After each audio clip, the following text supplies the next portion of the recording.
Tuhan adalah gembalaku, takkan kekurangan aku. Saudara-saudara yang terkasih dalam Kristus, selamat pagi. Salam jumpa lagi dalam Sabda Siap Saji. Hari Selasa 30 Mei 2023, hari biasa pekan ke-8. Marilah kita bersatu dalam doa dalam nama Bapa, Putra dan Roh Kudus. Amin.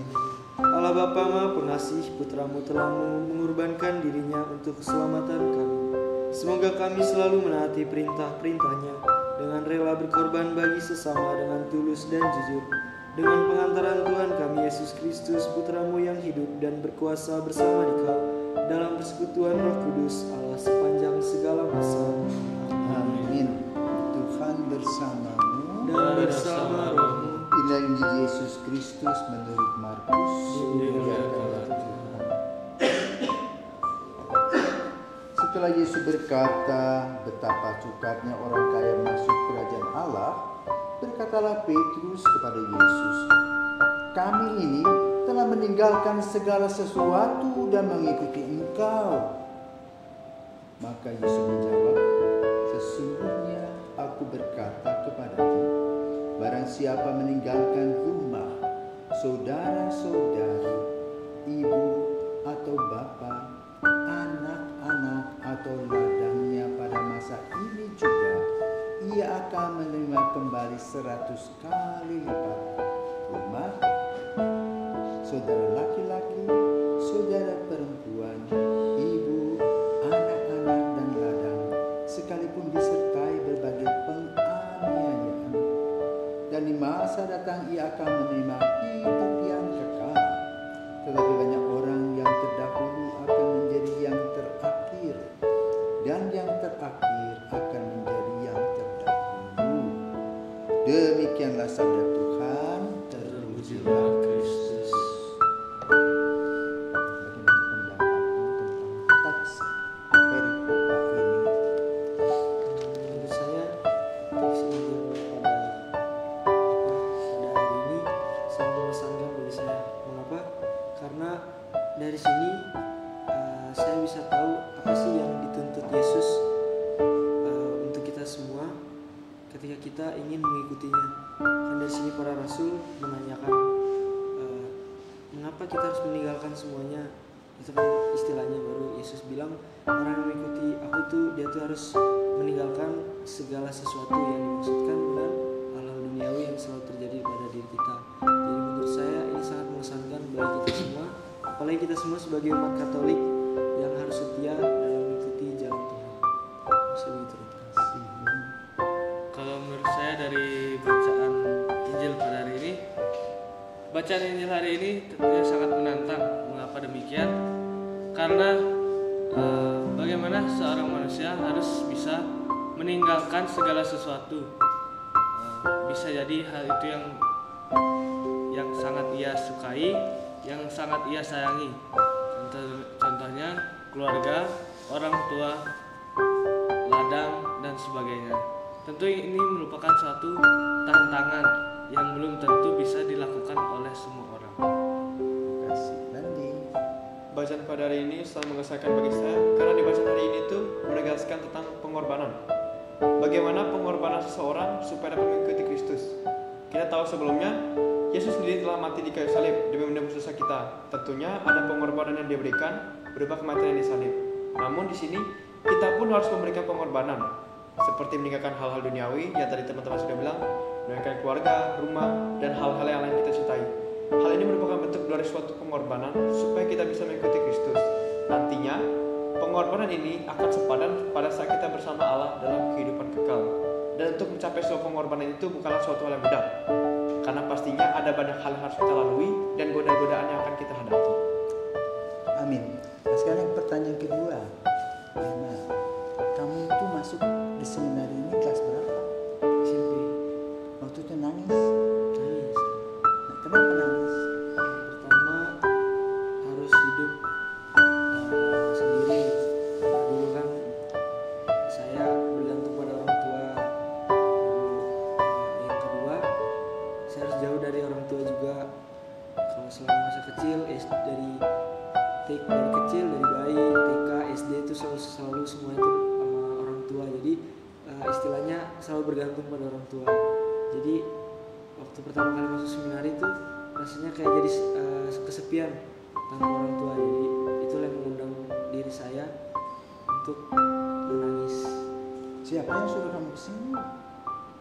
Memang dari kemauan saya diri sendiri. Kau tahu tentang seminari Bali? Dari mana tuh? Dari ada teman saya punya kakak kelas dulu. Kakak kelasnya itu kan pernah masuk ke seminari sini tentunya. Lalu dari kakak kelas itu dia mengajak adiknya sendiri, adik kandungnya. Nah, kebetulan adik kandungnya ini juga teman kelasnya saya. Jadi dari situ kami sepakat untuk pertama tuh mengikuti testing di seminari ini, dan kemudian puji Tuhan lulus dan pada akhirnya saya bisa bersekolah di sini. Terima kasih, Bung. Kelas SD juga? Ya, ini. Saya di seminari ini dari SMP. KPB. SMP. SMP kelas 1? Ya, kelas 1 SMP. Kok mau? Disuruh? Enggak, karena dulu pengen ikut-ikutan loh. Ikut-ikutan apa, main bola? Enggak, jadi keluarga saya tuh banyak dari seminari juga loh. Oh. Dari om, kakak, itu banyak yang masuk seminari. Jadi saya mulai tertarik dan saya coba-coba ikut testing. Dan puji Tuhan diterima, akhirnya bisa sampai sekarang di seminari. Sandi. Kalau saya awal masuk seminari itu dari KPB, di mana KPB bukan kelas persamaan bawah, karena saya berasal dari SMP luar.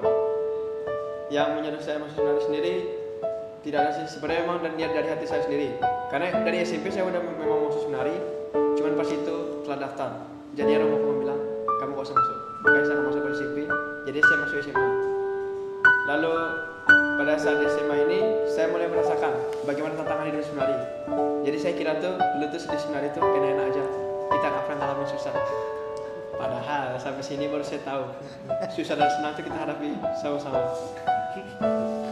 Dari seminari juga saya belajar arti sebuah pertemanan yang sebenarnya, arti sebuah solidaritas.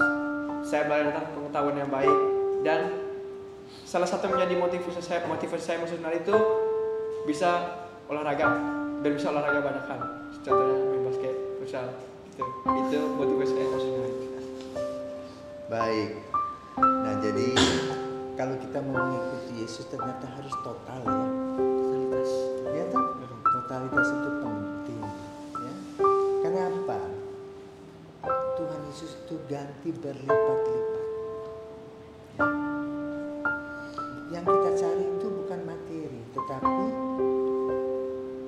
kepuasan batin. Ya. Dan Yesus mengajak untuk hal itu. Yesus tidak mengajak kita, ayo datang untuk mengikuti saya lalu kamu akan kaya raya, banyak uang, banyak harta. Bukan.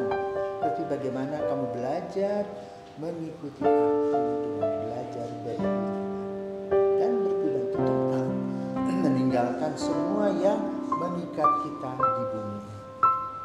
Dan kita meninggalkan keluarga yang kita diberikan oleh Tuhan Yesus, keluarga lagi yang lain yang tidak kita kenal, ya. Maka kadang-kadang keluarga kita menjadi jauh, kan jarang-jarang bertemu.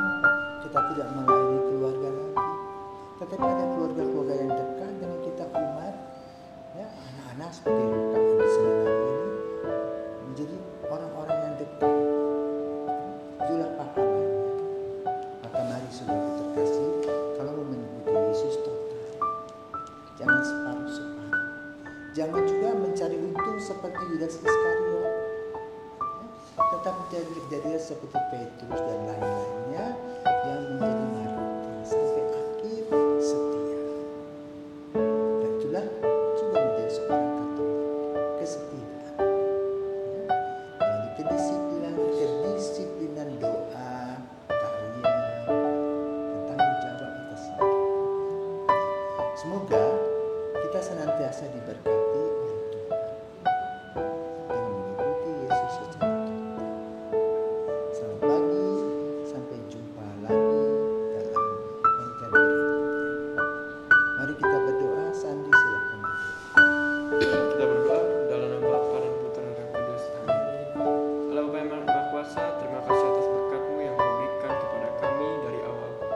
kami Engkau ciptakan ke dunia ini sampai pada titik ini kami dapat menikmati hidup dengan baik. Kiranya Engkau jadikan kami pelayan-pelayan-Mu yang selalu rendah hati dan taat kepadamu serta mau berkorban dengan utuh demi melayani-Mu. Amin. Tuhan bersamamu. Dan bersama Semoga kita semua diberi kuasa Bapa,